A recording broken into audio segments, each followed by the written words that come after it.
Hello, my name is Sean Copeland. I am Chairman and CEO of Regent Bank, and welcome to another edition of Regent Elevate. We are continuing our series on leaving a legacy we can be proud of, and just as a reminder, this is a topic I've been very interested in for a long time, and I've actually interviewed 93 individuals who I feel like are truly leaving a legacy, living abundant lives, great families, very giving, great leaders, very successful in their own right. And I want to share with you what we have learned. First thing that we have learned, we covered 2 weeks ago, is we need to develop a clear vision for who we want to be. The second thing we talked about last week is we need to focus more on others than on ourselves. So truly abundant people and people that leave a legacy focus on others.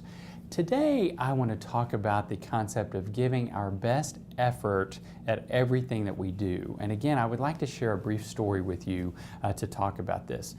Commander David Marquette is one of the great leadership gurus in our world. In fact, Stephen Covey, who wrote The 7 Habits of Highly Effective People, called him the #1 example of leadership that he had seen in his life.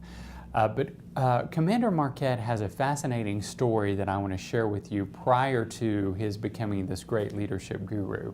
Interestingly enough, his career in the Navy was actually very, very mediocre. In fact, his career was really below average. For years, he had been passed over for promotions. For years, he had applied for spots and didn't get them. And then all of a sudden, he becomes commander of the USS Santa Fe, a nuclear submarine, completely turns it around, writes a book called Turn the Ship Around, and has changed millions of lives.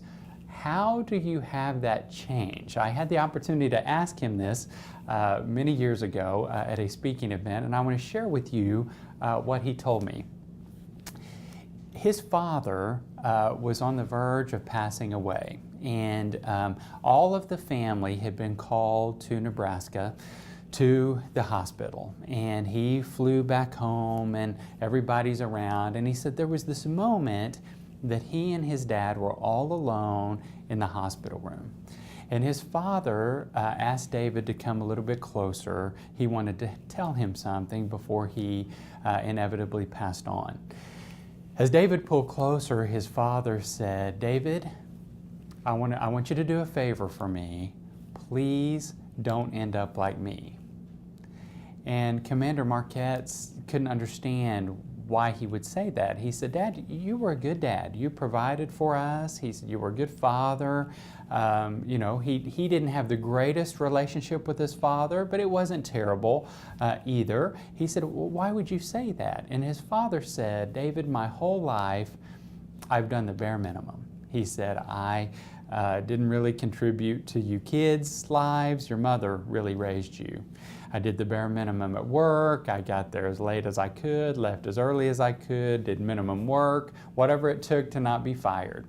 When I got home, I grabbed a cool one out of the fridge, I sat down on the couch, I watched the news and sports, never contributed to my community, my church, in any way at all, frankly." And so he said, "I really thought I was cheating life.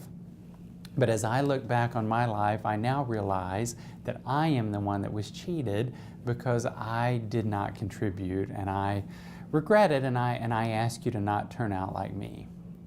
So David heard the message, disagreed with his father, but really got to thinking about it, and unfortunately, he had turned out just like his father. He had been very average in everything he had done. He didn't have a great relationship with his kids, didn't have a great relationship with his ex-wife, barely did the bare minimum, and so he needed to change. And so as he flew back to his naval base, he thought, I've got to change my life. And so he began calling his grandchildren, invited them out, started participating in their lives, really started working much harder at his job, started trying to help others, started trying to make a difference. He just had a few years left before retirement.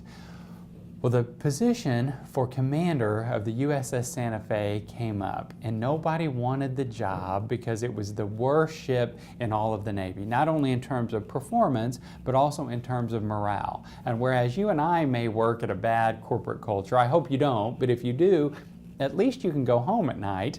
When you're on a nuclear submarine, there isn't any going anywhere. You're stuck with these people for months at a time. And so nobody wanted the job. David applied. He had been doing better, had been getting better performance reviews, and so he got the job. And when he became the commander, he basically thought back to all the bad bosses that he had ever had, did the opposite, began to listen, empowered his people, asked them for input, gave them authority, you know, all of the things that we know to do as leaders, and he literally turned the ship around. But he didn't do this until he had that discussion with his father. And that moment with his father taught him that what he needed to do in his life was to give his very best.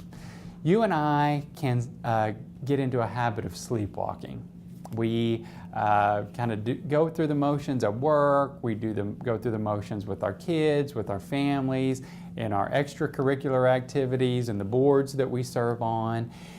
And I really think that it's important. What I found out when I interviewed these 93 individuals is that they did not do that. Let me just give you a very quick example.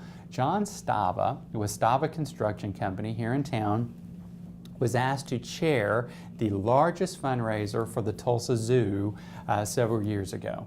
This is a big undertaking. John Stava doesn't have anything to prove to anybody. He's been successful. He's given a lot back to his community. He could be on the golf course and have a lake or a beach house. I mean, he doesn't have to do this, but he took it on. And when he took it on, he gave his very best and ended up setting the record for what was raised for that event. That's what I'm talking about. If we are going to be parents, let's be the best parents. If we are going to be employees, let's be the best employees. If we are going to take on a project, if we're going to serve on a board, whatever the case may be, if we're going to be involved in our church, let's give it our all. If you're not passionate about whatever it is you're doing, do something else.